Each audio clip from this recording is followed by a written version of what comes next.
Hello everyone, this is Kat and welcome back to My Hero Academia Podfic. This will be the continuation of Fallen Baby Birds. This will be Part 9, Chapter 9, the final chapter entitled Blissful Endings. Keigo hums as he cleans up his room, moving all the comics on the floor to their respective shelves and sorting through the action figures. Izuku likes to pose into fighting stances. He was getting ready for a sleepover with Tenko, believe it or not. This would be the first time the boy would actually be allowed over to a friend's house, his parents apparently being pretty strict about who he hung out with, which was suspicious to Keigo. He knows there can be strict parents, but being strict as to only let your kid out to school, he didn't like that, honestly. So this was special, and he'd made it as comfortable as he possibly could for the other boy. Plus, it'd be his first time actually getting to play games other than his Game Boy. He doesn't doubt that Tenko would actually get addicted to the Switch. Keigo was excited, and that is until Tenko had to cancel. Yeah, that sucked, but most of all it was suspicious as hell. The hawk just sighs. Maybe he should bring it up with his dad. Key! Izuku calls out to him, entering his room and immediately shoving his phone into his face. You left your phone in the living room after your call, and it started to ring, so I answered. It's, Toya. He says it's important, and, to tell you something about Dust. Keigo grabs the phone from Izuku with concern. Thank you, baby bird. Want to go get Dad for me while I talk to Toya? He hums with a reassuring smile, ruffling Izuku's hair when he nods and immediately runs out of the room. The hawk quickly holds the phone to his ear. Toya, is everything okay? Keigo questions with worry, and that worry's only growing when Toya doesn't answer at first. I'm not sure. Tenko. I followed him home, but his home is a bar in an alleyway, and, could you just hand the phone over to your dad, Aizawa-sensei, please? Keigo frowns, now biting his lip, lightly with nerves. Yeah, sure, of course. He glances up just in time to see his dad standing in the doorway with Izuku's hand still holding on to the tired man's shirt, from where he had probably tugged him to wake him up from his nap. Toya wants to speak with you, Keigo says quietly and hands the phone over to his father. Aizawa takes it with a nod and lightly pushes Izuku to his brother so that he can go and speak with the flame user in the hallway. Izuku looks up at his brother with a nervous expression. Is everything okay? Keigo raises his hand and just rested on top of Izuku's head. I'm not sure, little birdie. Aizawa comes back minutes later, giving one look at the nervous siblings and exhaling slowly. Okay, the two of you will be staying here. I'll be back with Toya in an hour, so possibly along with Tenko, he says, with his hero voice starting to leak out into his tone. Keigo pouts at that and immediately grabs his dad's hand before he can leave. Please, let me come with you. Hun, Aizawa sighs, hand coming up to pinch the brim of his nose. You don't have your pro hero license yet. There's no way that I'm allowing you to come with me. The hawk stares down his dad, who stares back while Izuku fidgets in the background. Key can always stay back and wait for you while you, yeah. The 8-year-old mumbles hesitantly, making both his dad and his brother look back at him. As long as Key stays safe. Keigo looks back at his dad, and he and Izuku both give him the biggest pleading eyes. Aizawa inhales. Okay, I don't have time to argue with you on this. Do not engage in any form of fighting without my permission. Got it?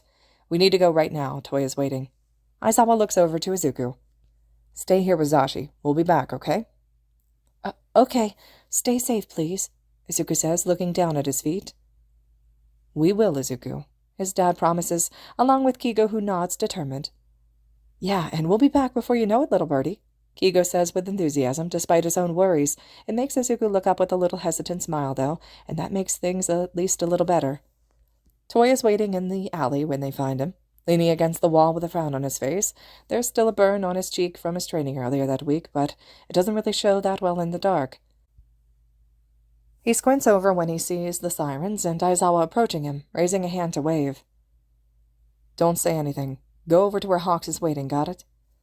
Eraserhead orders, and Toya nods firmly. The boy, though, listening to orders from a pro, is reluctant to walk away. He doesn't want to leave, he wants to help, but he relents with a sigh, going away from Eraserhead and over to where Keigo is standing at the end of the alleyway, along with the police and an ambulance on standby just in case. What did you see? Keigo immediately questions, letting his arm be grabbed and he himself be dragged over to the side. Tenko kind of just walked into the bar, and I didn't hear anything at first, but Then I heard arguing. Then Tenko let out a scream. I don't know what happened. Toya sighs, messing with another burn scar on his arm that's scabbing over. Keigo grabs his hand with a huff so that he doesn't make the scar worse. We'll figure it out. Eraserhead's pretty good with these situations, so... The hawk hums, confident in his father's ability to handle a situation like this, though it definitely doesn't completely help his own nerves, especially since it was a friend in the situation this time. I just hope that Tenko's parents haven't been abusive the entire time. It's a little strange that he'd talk about his dad in such a good light all the time, and then this happens. Toya glares off to the side. If it's his other parent or some shit, I'll kill them. Not very heroic, cremation. Keigo teases lightly, but then, though I'd help you hide the body. Their body would be burned before you could even help. Toya snorts, though his glare doesn't lighten. Keigo just flicks his forehead in response to snap him out of his murderous thoughts. Toya goes to grumble something out at Keigo, but he spots Aizawa exiting the door with Tenko in his arms, and he freezes. The two boys impatiently wait for Aizawa to walk over. The man stops in front of them with a deep frown. Tenko is knocked out in his arms, head bleeding sluggishly and an arm seemingly broken. He'll be fine, if that's what you're wondering about. Physically, he's not in any critical condition. We'll get him to the hospital and then have him questioned by Tsukuuchi. He'll be staying with us under my emergency foster license. Eraserhead glances over to the ambulance and gestures toward it. Keigo immediately gets what's wanted and started to walk toward the vehicle along with his dad and Toya.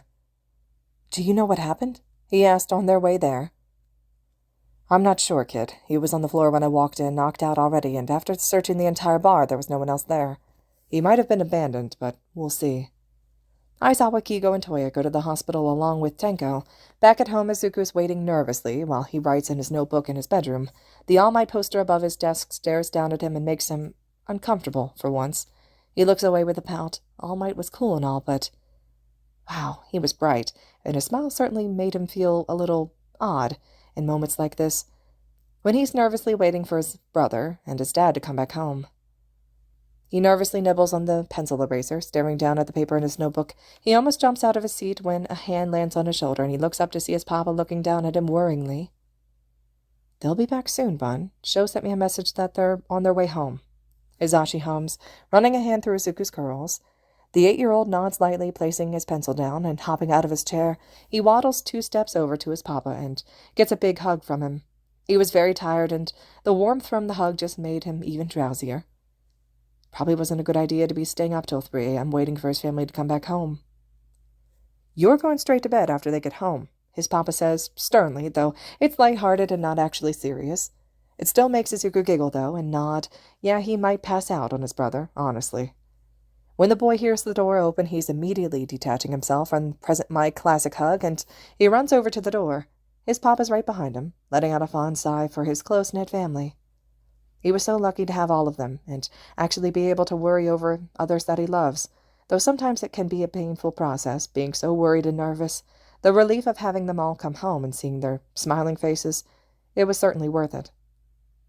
Why aren't you in bed? Keigo immediately questions when he sees Izuku, and the boy just looks sadly at his brother.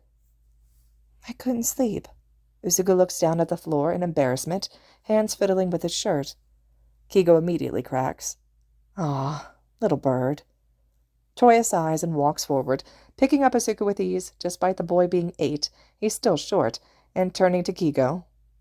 We're going to bed now, he deadpans. But where's Dad? Izuku questions, looking over to the door with a frown. He had to go back to the hospital to stay with Tenko. He was more injured than we thought. He'll be back tomorrow, though, Bertie. Keigo reassures, rubbing his cheek against Izuku's in a comforting way. Will Tenko be our brother now? Izuku questions. Toya and Keigo both choke and cover it up with a cough. Okay, kids, time for bed. We'll talk about it more in the morning, okay? Hizashi chirps out, clasping his hands together. Toya smirks. But it is morning. 3 a.m. to be specific. Morning! Go to bed, Hizashi says dramatically, pointing at Toya with a pout. Gremlin. Izuku giggles tiredly. A week later, finds Tenko awkwardly in Detective Tsukuchi's office, staring at the man in front of him and looking pretty uncomfortable, though it's pretty fair considering he was just questioned about his personal life and deemed an orphan until Kurogiri decides to come out of hiding and talk with the detective as well. Tenko sighs, looking down to his gloved hands in his lap and waiting for the detective to be done writing whatever it was he was writing down. When the door opens, he immediately looks up, meeting the eyes of Aizawa, who's been there for him for the past few days. Aizawa, who's his sensei and his best friend's dad. Ugh, this was awkward. Got everything you need, Tsukuji? Aizawa questions, not taking his eyes off of Tenko. When the detective nods and stands, Aizawa steps to the side of the open door. Yes, but this got a bit more complicated. The detective sighs, looking over to Tenko, then back to Aizawa. On the bright side, Tenko here won't have to go to court to testify or do anything else stressful.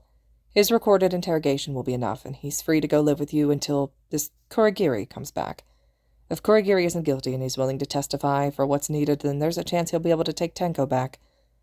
From what Tenko's telling me, Kurogiri's a good father, and it's another parental figure in his life that's abused him. He whispers this as to make sure that he's not stressing out Tenko any further. Tenko knows this, and he's willing to go with you. It's the best option, especially seeing as his friends live with you. A healthy environment is what's needed right now while we sort through all this jumbled... Ugh. He can almost feel the way the detective sighs in exhaustion. This case is a bit sensitive in terms of the abusive parental figure. It involves All Might and a very old villain. I will need to inform you of it if you are going to house Tenko, because Tenko could be targeted in the future, so you must keep him living with you a secret for his own safety. I'll inform you of everything on a later date once I've consulted All Might. For now, take Tenko home and figure out the rest later. Right. Aizawa inhales, silently wondering how he got into all this. He looks over to Tenko again. Ah, right. His kids. And his inability to not stand by and just not care. Ready to go home, kid? Aizawa questions softly, making the kid look off to the side and nod slowly. All right, come on then. Keigo and Toya are waiting for you. At that, Tenko actually perks up, and he's out of his seat much quicker than he would have been before. It makes Aizawa roll his eyes fondly and follow Tenko out the door, leaving the detective to let out a little laugh and close the door behind them. When they get home, Izuku's the first to greet them. He opens the door and lets them inside, very shyly saying hello to Tenko. I forgot about you, Tenko hums, staring down at the nervous 8-year-old, who looks up at him with a little smile. Wow, you're precious. Izuku immediately reddens and huffs in embarrassment, looking off to the side. Izuku, why don't you take Tenko to Kiko's room, I'll get started on dinner with Hizashi. Aizawa says, ruffling the boy's hair and making eye contact with Hizashi, who's smiling at the scene. The boy takes Tenko's gloved hand, after nodding at his dad, dragging him to Kigo's room and opening the door. Inside of Kigo's room, Keigo is laying on his stomach, and on his bed, reading, while Toya is being clingy, laying onto Kigo's back and looking over his shoulder. They both in unison look up and wave lightly. Tenko blinks. Oh, this was domestic. He has an odd feeling that he's going to be coddled over the next few days. He is. Ha. Aizawa walks into Kigo's room a week later to find Tenko hugging Izuku close to his chest, and Izuku playing the Switch while Keigo and Toya hover nearby. It makes the tired man snort. Well, that was quick. He comments, making all 4 of the boys look up at him with a wide set of eyes at being interrupted. Tenko just looks away, clearly embarrassed. Anyways, Tenko. The boy looks back, frowning somewhat at Aizawa's serious expression, and tilts his head.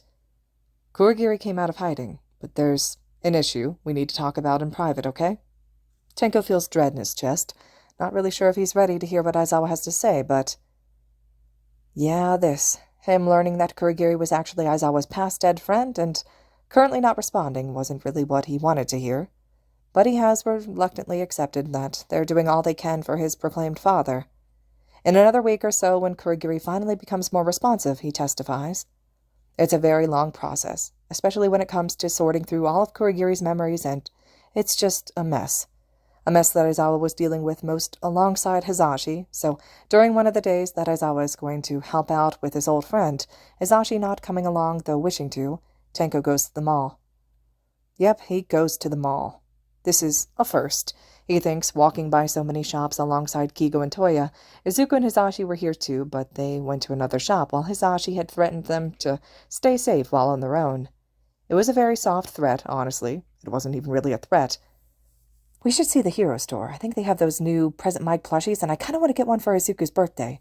Keigo hums, swinging Tenko and Toya's hands back and forward, seeing as he was in the middle of them both and holding their hands. Clingy bird. Very clingy bird.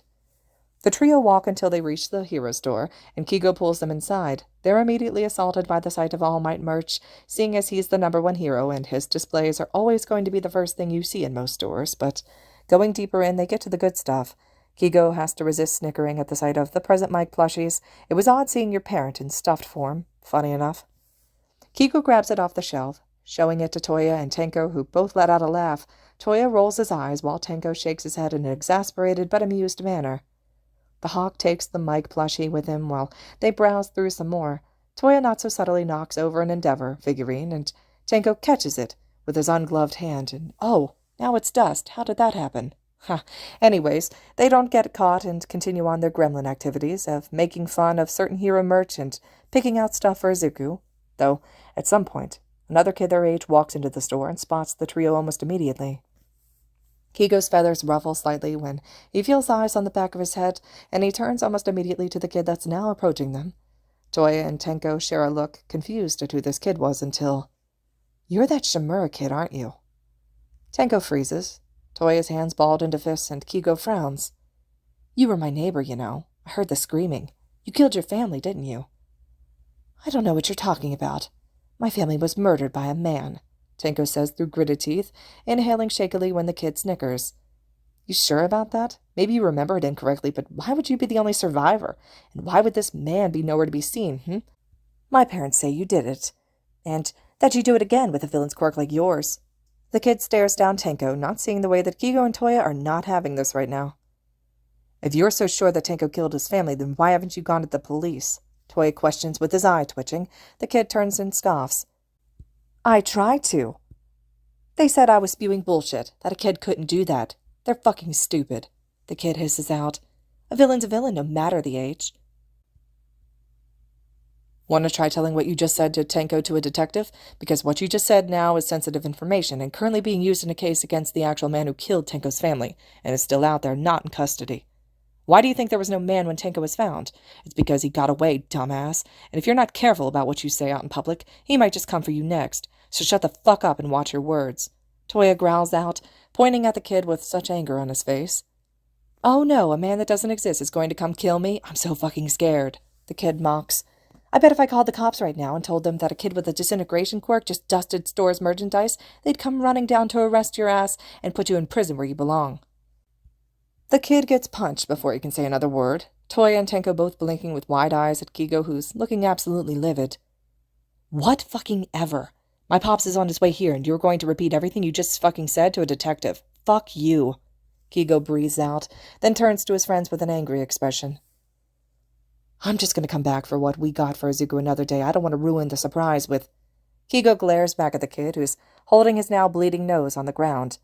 "This hypocrite here," the hawk says, putting the items that they were going to get onto a shelf and hidden away. He doesn't think Izuku will really be paying attention to the merchandise around them when this kid was here, so the surprise would not be totally ruined at least. "We'll pay for what you dusted, by the way, Tenko. I'm sorry you got caught, honestly," Toya says after a good minute of silence and waiting, and when Tenko lets out a laugh, it makes Keigo and Toya both look over at the boy with raised eyebrows. "Nah, it's fine. God, I'm just... Wow. Keigo, you really punched him, huh? Thanks, I'm never going to let you live that down." Tenko laughs out, and he wraps an arm around Keigo's back. "Thanks for that. Thank you both." "Yeah, any time, Tenko." Toya smiles with just a tiny bit of confusion. While Tenko seemed okay, he doesn't think that he was totally all right. "I'd punch him again," Keigo deadpans. "He's also still on the ground staring up at us, though," Toya comments, and the trio looks to the kid who's still processing what the fuck just happened. "I think he knows he fucked up," Keigo hums, and "No cookies tonight," Izuku calls out with a giggle, making the trio immediately soften and turn their gaze to Izuku, who's in Hizashi's arms. The man had just walked in, and while he looked amused, he also looked like he's about had it with recent events, including this one just now. Ooh, Hizashi was going to go off on someone? That's exciting. "Well, Izuku's right. I'm guessing the curse jar is going to be filled too, huh?" Hizashi smirks, but then looks down to the kid on the floor. "Ah, well, I'm sure that bloody nose was well-deserved, Keigo. That's your allowance for a month." Keigo curses under his breath. "And you have to buy your dad another cat mug." "Ah, that's fine," Keigo thinks, resisting and letting out another laugh.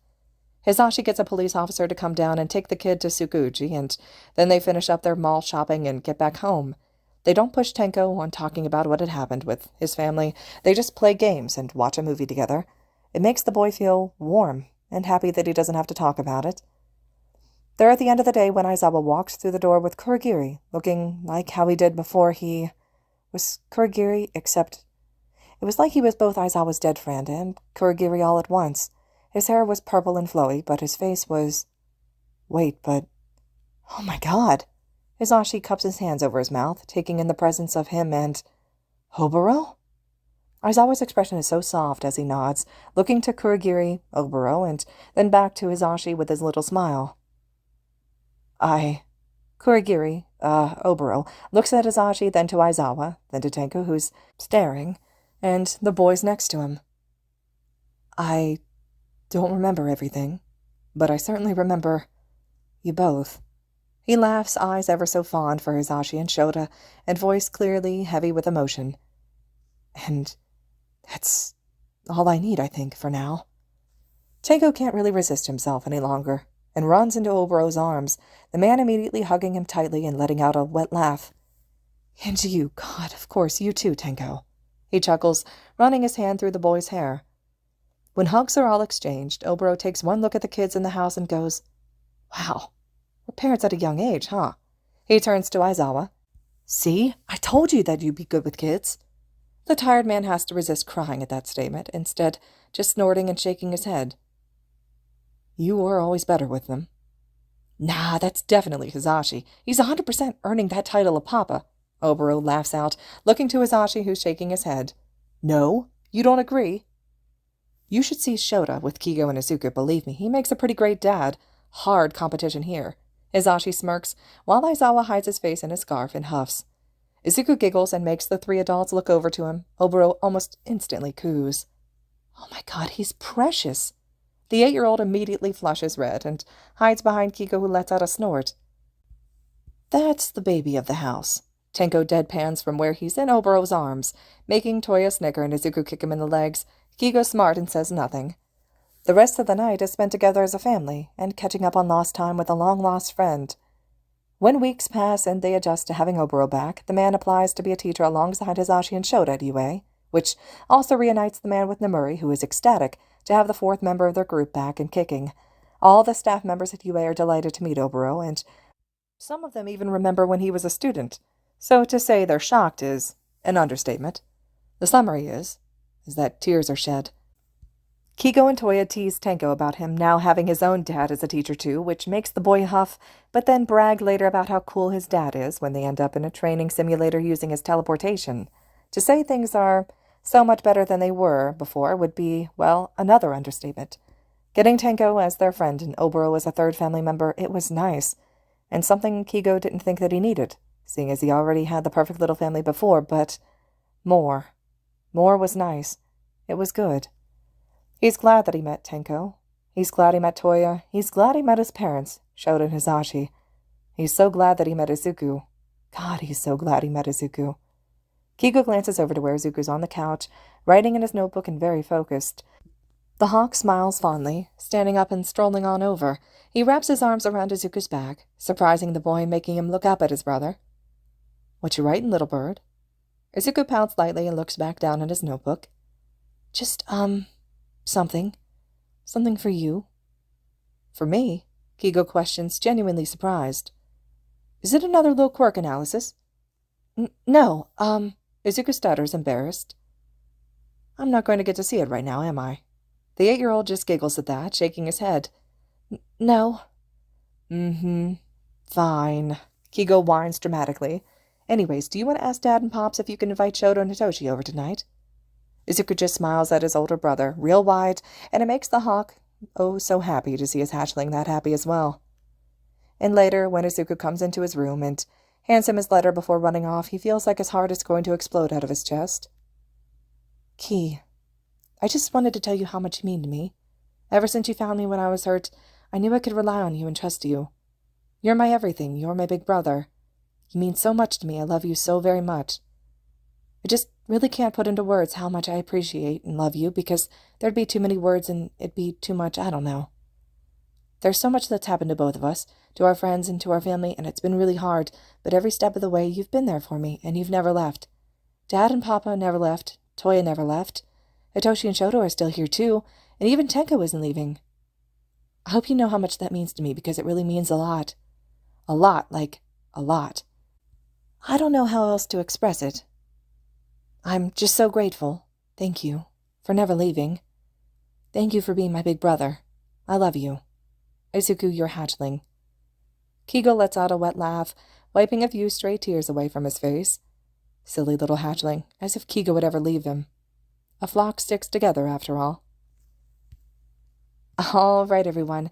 This concludes the fic entitled Fallen Baby Birds. I hope you guys enjoyed this one. If you have any other recommendations for bonding fics between Izuku and Keigo, let me know.